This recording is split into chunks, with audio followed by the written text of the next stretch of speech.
ஈரோட்டில் இருக்கக்கூடிய ஒரு 5 வயது சிறுவன் வாழைப்பழத்தை சாப்பிடும்போது தொண்டையில் அடைப்பு ஏற்பட்டு உயிரிழக்கக்கூடிய ஒரு சூழல். ஈரோட்டில் நடந்தது ரொம்ப துயரகரமான நிகழ்வு. அப்படியான ஒரு சிறுவனோட உயிர் பறிபோயிருக்கக்கூடாது. அது காரணம் சாப்பிட்ட முறையில் இருக்கக்கூடிய தவறு. ஏன் சார் இது போன்ற நிகழ்வுகள்லாம் ஏற்படுது? சோக்கிங், அடைத்தல், ரைட். நம்ம வந்து சாப்பிட்ற சாப்பாடு வந்து ஸ்பெஷலி சில்ட்ரன், ரைட், அது வந்து எதே சாலிட் பார்ட்டிக்கல் இருந்தது அப்படின்னா எல்லாமே இந்த தொண்டை பகுதி வழியாக தான் உள்ளே போகுது. நம்ம பேசுகிறதும் சரி, குடிக்கிற தண்ணியும் சரி, சாப்பிட்ற சாப்பாடும் சரி. ஸோ இங்கே பார்த்தீங்கன்னா மூச்சு குழாயும் சுவாச குழாயும் பக்கத்தில் இருக்கும், ரொம்ப பக்கத்தில் இருக்கும். நீங்கள் லிட்ரலி நீங்கள் டிஃப்ரென்ஷியேட் பண்ணாத அளவுக்கு பக்கத்தில் இருக்கும். அது வந்து ஒரு சின்ன ஒரு டிராஃபிக் கான்ஸ்டபிள் மாதிரி ஒரு சின்ன ஒரு ஆர்கன் ஒன்று இருக்குது, எபிக்ளோட்டஸ்னு பேர். அதுதான் ஒரு டிராஃபிக் கண்ட்ரோல் பண்ணும். உங்களுக்கு வந்து நீங்கள் சாப்பிட்றீங்க அப்படின்னா அது வந்து உங்களோட சாப்பிட்ற குழைய இது ஃபுட் பைப்பை ஓப்பன் பண்ணி வச்சுக்கும். மூச்சு எடுக்கும்போது மூச்சு குழையை ஓப்பன் பண்ணி வச்சுக்கும். அது வந்து க்ளோஸ் பண்ணி ஓப்பன் பண்ணி இருக்கும்.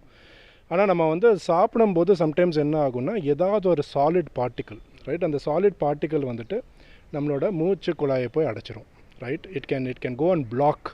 அது ஒரு சைல்டாக இருந்ததுன்னா மோஸ்ட் டைம்ஸ் இட் இஸ் விளையாடுற பொருட்கள், ரைட். நீங்கள் சின்ன விளையாடிட்டு இருக்கும்போது ஒரு குட்டியாக அந்த முன்னாடிலாம் அந்த 10 பைசா 20 பைசா காயின்லாம் சின்னதாக இருக்கும்.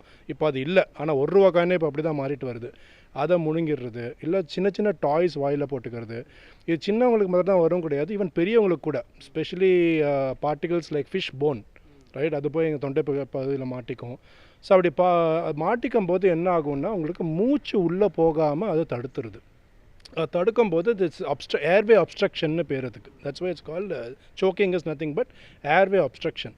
ஒரு ஃபியூ செகண்ட்ஸ் கூட நம்ம வந்து அந்த ஏர்வே அப்ஸ்ட்ரக்ட் ஆகாமல் பார்த்துக்கிறது தான் இது முக்கியமான விஷயம். இதில் 2 விஷயம், முதல்ல பண்ணக்கூடாத விஷயங்கள் 2 இருக்குது. அது என்னங்கிறது முதல்ல நான் தெளிவாக சொல்லிடுறேன். எடுத்தவொடனே வந்து போய் தலையில் தட்டுறது, ரைட். நான் தலையில் தட்டுவாங்க. தலையில் தட்டுறது எப்படின்னா அந்த பகுதி, அந்த பார்ட்டிக்கல் வந்துட்டு எங்கே லாட்ஜ் ஆயிருக்குங்கிறது நம்ம கண்ணுக்கு கூட தெரியாமல் இருக்குன்னா அது தட்டும் போது அது எந்த பக்கம் விழுங்கிறது வந்து நமக்கு தெரியாது எக்ஸாக்டாக. அது sometimes it can by luck or God's grace அது வந்து உங்களுக்கு ஃபுட் பைப்பில் விழலாம், இல்லை மாறி வின் பைப்பில் கூட விழுந்துடலாம். ஸோ அது ஒரு 50% ரிஸ்க் இருக்குது அதில். அதே மாதிரி நம்ம ஊரில் எல்லாத்துக்கும் தவிச்ச வாய்க்கு தண்ணிங்கிற மாதிரி உடனே கொண்டு போய் தண்ணியை குடின்னு சொல்லிட்டு தண்ணி நிறைய குடிக்க வைப்போம். அதுலேயும் ஒரு 50% உங்களுக்கு வந்து ரிஸ்க் இருக்குது. அதுவும் வந்து it can either push it to food pipe or push it to wind pipe. இதில் பெஸ்ட்டு சொல்யூஷன் என்னன்னு பார்த்தீங்கன்னா அந்த பார்ட்டிக்கலை டிஸ்லாஜ் பண்ணுறது, வெளில எடுக்கிறது தான் இதோட கரெக்டான மெத்தட், ஃபஸ்ட் எய்டுன்னு சொல்லலாம் இதுக்கு. இதை வெளில எடுக்கிறதுங்கிறது வந்து அதுவும் நம்ம வெளிலேருந்து ஒரு ஸ்பூன் எடுத்தோ இல்லை ஒரு குச்சியை விட்டோ இழுக்க பார்க்கக்கூடாது. அதுக்கு வந்து ஒரு சின்ன டெக்னிக் ஒன்று இருக்குது. அது வந்து ஹெம்லிக் மெனுவர்னு சொல்லுவாங்க. இல்லை குழந்தைங்களாக இருந்தாங்கன்னா சும்மா பேக் ப்ளோஸ், அந்த குழந்தைய அப்படி கொஞ்சம் சாட்சி வச்சுக்கிட்டு வாயை அப்படி திறந்த மாதிரி பார்த்துக்கிட்டு இந்த ஷோல்டர் பிளேட்ஸ் இருக்கு இல்லையா, அது கீழே வந்து ஒரு நல்ல ஒரு த்ரஸ்ட்டுன்னு சொல்லுவாங்க இல்லையா, ஸோ ப்ளோஸ் 5 தடவை நல்லா தட்டினீங்க அப்படின்னா வாய் பகுதி திறந்து வச்சுக்கிட்டு அந்த பார்ட்டிக்கலை வந்து கீழேருந்து உண்ணணும். கீழேருந்து it gets triggered to come in to the mouth and get டிஸ்லாஜ்ட்.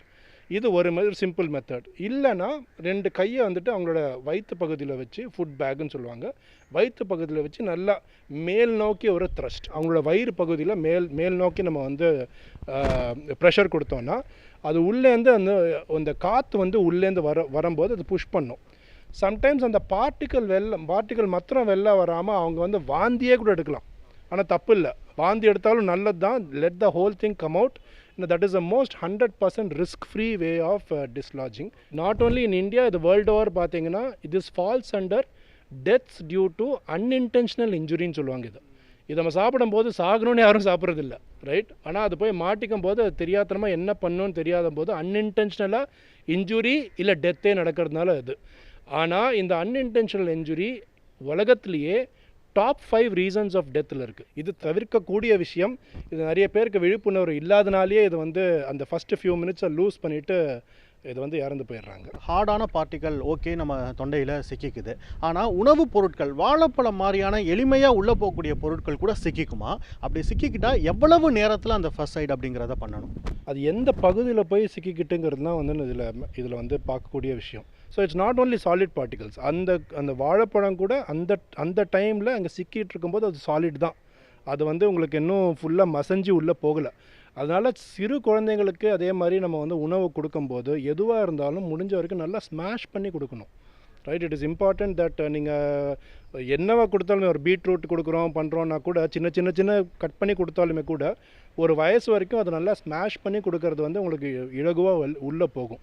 Right. So இது நமக்கு வாழைப்பழத்தினாலே இந்த ஒரு டேஞ்சர் இருக்குன்னா பார்த்துக்கோங்க. அப்போ வந்து உங்களுக்கு solid particles R even more definitely dangerous. உடனுக்குடன் செய்திகளை தெரிந்து கொள்ள சன் நியூஸ் பெல் ஐகானை கிளிக் பண்ணுங்க.